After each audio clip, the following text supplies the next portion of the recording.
Members, welcome back to own channel stock market funda में। अब देखो नेक्स्ट वीक क्या मार्केट सस्टेन कर सकता है।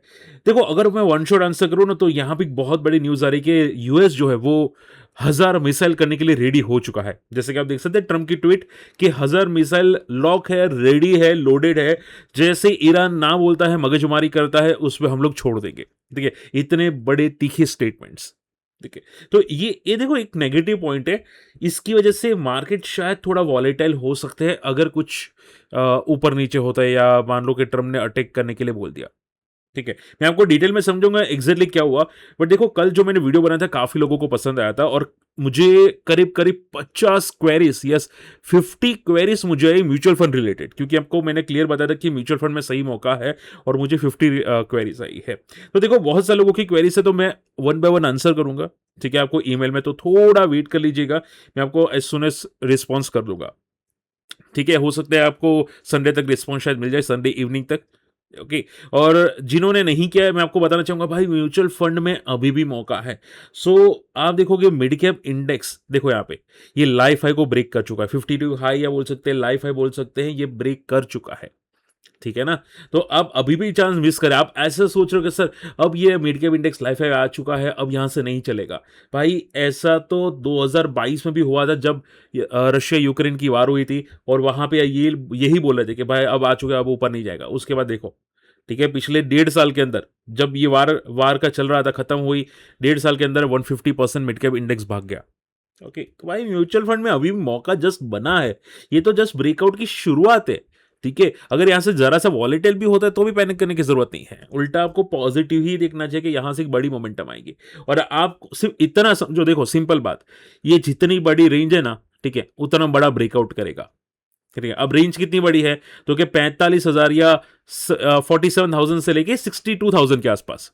ठीक है, अब उतना मोमेंटम तो आना ही चाहिए। ओके, तो कम से कम मैं आपको नहीं नहीं तो यहां पे बोलो तो 16 से 17,000 का मोमेंटम इजीली आ जाएगा फ्रॉम द करंट लेवल से।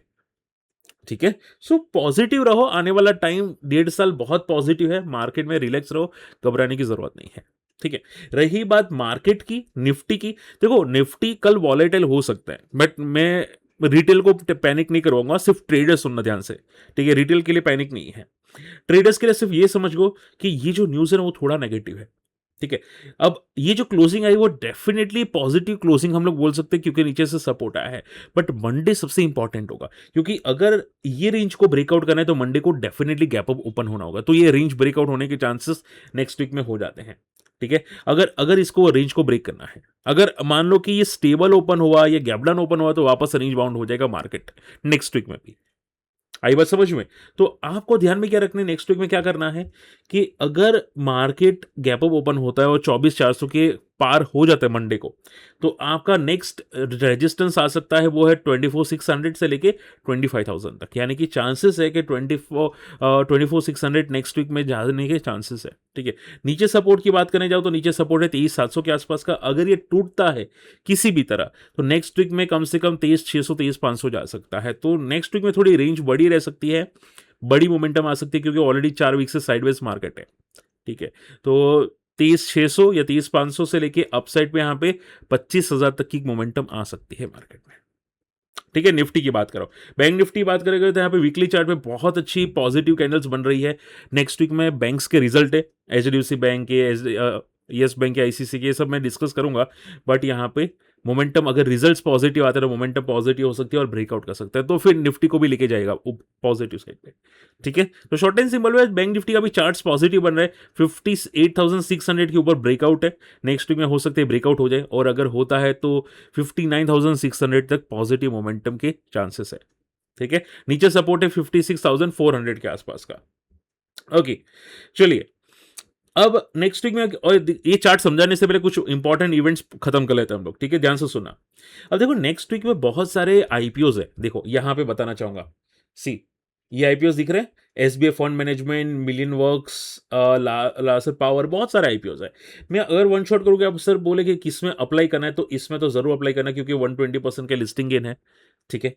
एंड एसबीआई फंड्स में अप्लाई करने के नहीं, तो मैं आंसर इज बोलूंगा हाँ अप्लाई करना है, यस करना है। और अलॉटमेंट मिलने के चांसेस है, हाँ चांसेस ज़्यादा है, मैं ऐसा नहीं बोलूँ 100% मिलेगा, बट चांसेस ज़्यादा है। उसका रीज़न है कि ये जो आईपीओ आ रहा है ना एसबीआई फंड वाला, वो 11,000 करोड़ का है।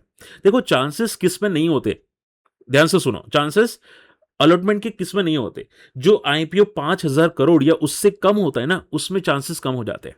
ठीक है। अब जितना बड़ा आईपीओ उतना बड़ा वो पब्लिक की एप्लीकेशन को ले सकता है, उतने बड़े आईपीओ में अलॉटमेंट के चांसेस मिल जाते हैं। मान लो कि मैं आपको सिंपल एग्जांपल बोलता हूं कि 100 पब्लिक है, 10 घर है, ठीक है। अगर 10 घर यहां पे मान लो कि बिल्डर सेल करते हैं, तो क्या 100 पब्लिक को मिल जाएगा? नहीं मिलेगा। ठीक है। मान लो कि 10 की जगह यहां पे 90 घर है, तो चांसेस तो ज्यादा है ना कि भाई 100 पब्लिक में से 90 को तो मिल ही जाएगा। ठीक है ना, ये सेम लाइक है, जितनी बड़ी एप्लीकेशन उतने बड़े अलॉटमेंट के चांसेस। हाँ ग्रे मार्केट देखना पड़ता है, ग्रे मार्केट 20% के आसपास का है, विच इज सेट के बाय पॉजिटिव। ठीक है। और ये ग्रे मार्केट बढ़ सकता है, उसका मैं रीजन अभी बताऊंगा। अगर आपको रीजन जानना है तो यहां पे बताना चाहूंगा, ध्यान से फोकस करना। कंपनी अभी एसबीआई ने रिसेंटली 1.5% का स्टेक बेचा, एसबीआई फंड मैनेजमेंट ने। हालांकि बोले सर नेगेटिव है, बट ये किसने खरीदा वो पता है? ठीक है। ये खरीदा है यहां पे one fund, Tata AIG, Go Digital, Anand Rathi और कैपरी ग्लोबल ने यहां पे दिखा बाय किया है, परचेस किया है। ठीक है। SBI sold the share to the investor including 361, यानी कि ये सभी को यहां पे बेचा है। ये बात समझ में, यानी कि बड़े प्लेयर्स काफी हद तक आए हैं, it's positive sign. Okay, so short and simple में आईपीओ अच्छा है, मैं इसका डिटेल वीडियो बना दूंगा। रही बात एसएमई की, तो ये भी आईपीओ अच्छा है, मिल्कवर्क्स, इसका भी एक डिटेल वीडियो शॉर्ट वीडियो आ जाएगा, आप मेरी चैनल में शॉर्ट वीडियो जाके चेकआउट कर लेना। ठीक है। और दूसरा आईपीओ है, तो एक ये जो आईपीओ रिसेंटली गया है वो लिस्टिंग होने वाली है मंगलवार को, देखते हैं यहाँ पे क्या लिस्टिंग होती है, बट चांसेस पॉजिटिव के हैं। ठीक है। मुझे नहीं लगता इसके सिवा कोई और आईपीओ देखना चाहिए, ये थोड़ा रिस्की बनता है, तो मैं आपको अपडेट कर दूंगा। ओके, तो नेक्स्ट वीक में इतना आईपीओ है। अब देखो नेक्स्ट वीक में इवेंट्स क्या क्या है, ध्यान से फोकस करना, क्योंकि कुछ इंपॉर्टेंट चीजें बताने वाला हूं। जैसे कि आप सभी लोग जानते हैं कि यूएस ईरान का अभी भी थोड़ा चल रहा है। यूएस ने 24 घंटे का डेडलाइन दिया है ईरान को कि भाई जो स्ट्रेट ऑफ हॉर्मोज है वो वापस ओपन कर दे और किसी पे अटैक नहीं करना है। ठीक है। अब आप बोले कि सर क्या ये सभी चीजें हो सकती है, मिसाइल्स लगाई जा सकती है? मैं आपको ना बोलूंगा। देखो ये रेयर में रेयर केस में होगा, और अगर मान लो हो भी गया, जस्ट एग्जांपल हो भी गया, ठीक है, तो मैं इतना बोलूंगा कि देखो आप म्यूचुअल फंड करते हैं ना, उसमें लमसम करो तो एक इंस्टॉलमेंट छोड़ देना, एक इंस्टॉलमेंट छोड़ देना, यानी कि मान लो कि आपको लमसम करना है तो 2 भाग में डिवाइड कर देना। ठीक है। अगर भगवान ना करे कुछ हुआ, ठीक है, म्यूचुअल फंड में या मार्केट में गिरावट आई, ठीक है, बिकॉज ऑफ द ये 1000 मिसाइल छोड़ा, तो ये वन टाइम होगा, ज्यादा पैनिक नहीं करना है, हम लोग नीचे से वापस एवरेज करेंगे, वापस रिकवर हो जाएगा। ठीक है, क्योंकि ये टेम्पररी रिएक्शन होगा, अगर ऐसा कुछ होता भी है तो ये टेम्पररी रिएक्शन होगा। ठीक है, तो घबराना बिल्कुल भी नहीं, एक इंस्टॉलमेंट इसके लिए भी थोड़ी छोड़ देना। ठीक है। बाकी चांसेस नहीं है ऐसा कुछ होने के, ट्रम्प धमकी दे रहा है, और अगर करता तो कर देता पहले से। अच्छा ध्यान से सुनो, अभी यार सभी लोग जानते हैं कि बहुत ज्यादा बवाल हो रही है E20 पे और वगैरह वगैरह। अब ऐसे भी न्यूज़ सुनने में आ रही थी कि भाई प्योर पेट्रोल भी साथ में बेचा जाएगा अभी E20 के साथ, बट गवर्नमेंट ने क्लियर कट बोल दिया कि भाई हम लोग प्योर पेट्रोल नहीं बेचेंगे, किसी भी हालत में नहीं बेचेंगे, यानी कि हर आउटलेट्स पे। पहले तो क्या था कि भाई आप प्रीमियम पेट्रोल होता है ना 167 रुपीज का, वो कुछ ही सिटी में मिलता था, वो भी एक दो जगह पे ही। ठीक है, पूरे सिटीज के अंदर। तो अभी तो क्लियर कट गवर्नमेंट ने बोला कि भाई सिर्फ हम लोग E20 बेचेंगे और आगे जाके E30 पे हम लोग लाएंगे। ठीक है। अब ऑप्शन क्यों नहीं आ रहा? तो गवर्नमेंट ने ये क्लियर कट ये बोला कि बहुत सारे जो पेट्रोल पंप्स होते हैं, फ्यूल स्टेशन होते हैं, उसमें अलग से स्टोरेज करना पड़ता है, पेट्रोल डीजल भी स्टोर करना पड़ता है। ठीक है। इसके अलावा मान लो कि भाई E20 अलग से स्टोर करे, E10 अलग से स्टोर करे, प्योर पेट्रोल अलग से स्टोर करे, तो इतनी स्टोरेज कैपेसिटी होती नहीं है, और उनका ही नुकसान होता है। ठीक है। और एक ही जगह लंबी लाइन लग जाती है, मान लो प्योर पेट्रोल है तो प्योर पेट्रोल पे लंबी लाइन लग जाएगी, या प्योर E20 है तो प्योर E20 में ये लाइन लग जाएगी, अगर E20 30 80 आता है तो। ठीक है, तो उल्टा वेस्टेज होगा, इसकी वजह से गवर्नमेंट क्लियर कट ना बोल रही है। बट देखते हैं यहाँ पे गवर्नमेंट पता नहीं समझेगी नहीं समझेगी, आई डोंट नो। वैसे भी गवर्नमेंट ने क्लियर कट बोला है, देखो यहाँ पे गवर्नमेंट ने क्लियर कट बोला है कि मैन्युफैक्चरिंग एसोसिएशन से बात भी हुई है, प्योर चेक किया है कि गाड़ी में E20 इथेनॉल से कोई डैमेज नहीं होता, और जो डैमेज होने की बात की जा रही है इंजिन को, वो मिथ है।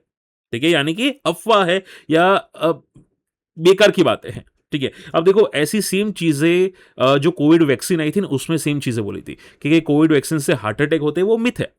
ठीक है। और बहुत से लोग ये भरोसा भी कर लेंगे, जितने भी 40 प्लस या 50 प्लस होंगे वो गवर्नमेंट की बात पे भरोसा इजीली कर लेते हैं। भाई मैं उनको बोलूंगा, जो साइरिस पूना वाला है ना, ठीक है, जिसने वैक्सीन बनाई थी एक कोविड की, पता नहीं कोविड शील्ड थी कि कौन सी थी, उसने क्लियर कट इसके साइड इफेक्ट्स में कार्डिक अरेस्ट यानी कि हार्ट अटैक की जो एक होता है ना कार्डिक अरेस्ट, वो लिखा था कि उसका साइड इफेक्ट होता है। और यूएस की गवर्नमेंट के सामने उसने कबूल किया था। अगर विश्वास नहीं नेट पे जाके सर्च कर लेना, ठीक है। और ये गवर्नमेंट स्टार्टिंग में ना बोलती है कि भाई ऐसा मीत है, बाद में 1 साल 2 साल के बाद पता चला था कि भाई ना, हाँ सही था, वैक्सीन से हार्ट अटैक होते हैं। ठीक है, अगर पहले गवर्नमेंट हाँ बोल देती तो गवर्नमेंट क्रिटिसाइज होती और शायद गवर्नमेंट पलट जाती। ठीक है, ये सेम चीज होती है, गवर्नमेंट कभी भी अपना खुद का खराब नहीं बोलेगी, जितना भी खराब हो खराब नहीं बोलेगी। ठीक है, वो क्योंकि गवर्नमेंट तुरंत पलट जाएगी। ठीक है, तो इसकी वजह से ये गवर्नमेंट अभी इथेनॉल का नाम बोल रही है, बट ठीक है, देखते हैं यहाँ पे। ओके, एनीवे चलिए पॉइंट पे आते हैं। देखो, वीडियो को एटलीस्ट लाइक कर देना, मैं बहुत सपोर्ट करता हूं आप लोगों को, एटलीस्ट आप सपोर्ट कर लेना, और कुछ डाउट है कमेंट करना, और आपकी राय क्या बनती है, अगर कुछ है पॉजिटिव नेगेटिव बता देना। ठीक है, चलिए इसके अलावा नेक्स्ट वीक में बहुत सारे रिजल्ट सीजन आने वाले हैं। ओपेक की मीट है मंडे को। मीट में माना जा रहा है कि भाई यहाँ पे पेट्रोल का, या माफ कीजिएगा, क्रूड ऑयल जो है ना, प्रोडक्शन कितना अभी तक हुआ था, डिमांड कितनी है वो चेक किया जाएगा। डिमांड जहां पे मुझे पता है डिमांड बड़ी है, और फिर ओपेक वाले डिसाइड करेंगे कि क्रूड ऑयल का प्रोडक्शन बढ़ाना या घटाना है। ठीक है, मैंने ये सुना है कि क्रूड ऑयल का प्रोडक्शन बढ़ाने की बात की जा रही है। अगर ऐसा होता है तो क्रूड ऑयल 75 के ऊपर नेक्स्ट वीक में नहीं रहेगा, वो पिटेगा, और अगर पिटता है तो वापस 70 के आसपास आ सकता है। ठीक है, सो बी केयरफुल क्रूड ऑयल के अंदर। नेक्स्ट वीक में ये सबसे बड़ी मीट है, मंडे को ही पता चल जाएगा, और मंडे से लेके मोमेंटम आपको पता चल जाएगी क्रूड ऑयल की। रिजल्ट सीजन स्टार्ट होने वाला है नेक्स्ट वीक में। एचसीएल टेक आईसीसी प्रो के रिजल्ट है। अब देखो, एचसीएल टेक के रिजल्ट इंपॉर्टेंट है। ठीक है, इसका ग्रोथ बहुत ही ट्रेमेंडस है एचसीएल टेक का, तो नेक्स्ट वीक में देखेंगे कि रिजल्ट कैसा आता है। ठीक है, एलएनटी टाटा टेक के रिजल्ट है, एलएनटी और टाटा एलेक्सी के। देखो, एलएनटी टेक के results average to little bit below आ सकते हैं, ऐसा अनुमान किया जा रहा है। ठीक है, और टाटा एलेक्सी के सिम रिजल्ट्स आने के अनुमान है, क्योंकि वो भी सिम कैटेगरी में ऑटोमोबाइल के रिलेटेड कुछ इनके प्रोजेक्ट्स, तो वो भी थोड़े बिलो द बेल्ट आने के अनुमान है यहाँ पे है। इसके अलावा यूएस कोर इन्फ्लेशन आ सकता है।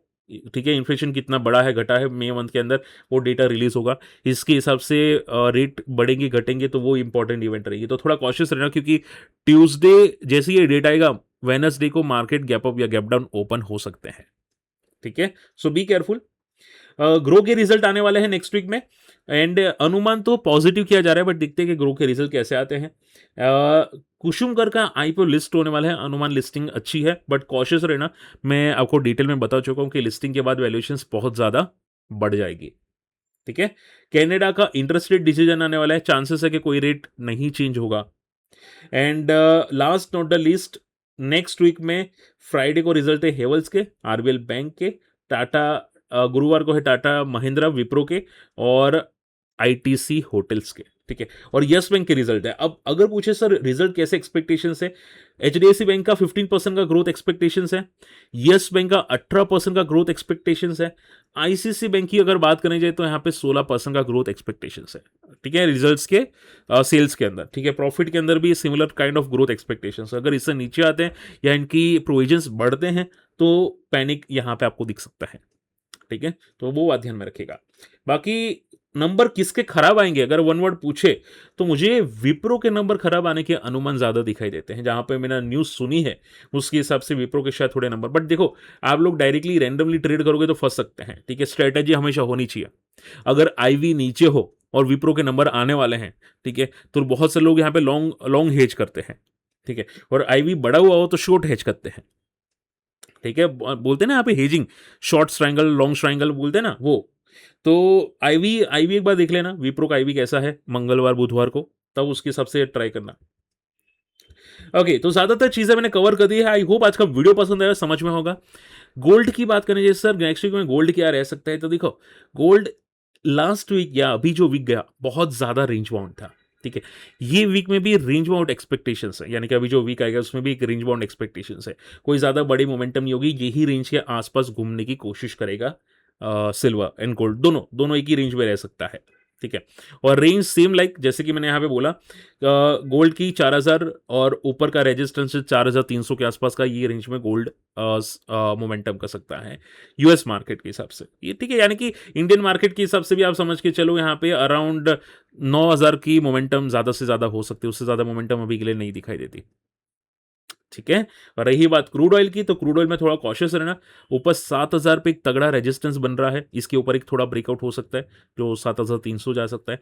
और अभी के लिए चांसेस ज़्यादा है डाउन साइड के, जो 6200 तक लेके जा सकता है क्रूड ऑयल को। ठीक है, बट मंडे ओपेक की मीट के हिसाब से पता चल जाएगा। क्लियर? चलिए, होप आज का वीडियो पसंद है। और अगर आपको क्रिप्टो जानना है तो क्रिप्टो के बारे में यहाँ पे मैं अपडेट कर दूंगा, smart money moves bye market. ये चैनल को ज्वाइन जरूर कर लेना। और अगर कम्युनिटी में आना चाहते हैं तो हमारे लिंक से अकाउंट ओपन कर लेना, बहुत सारे मेंबर से डिस्कस करते रहते हैं। मिलते अगले वीडियो में, बाय।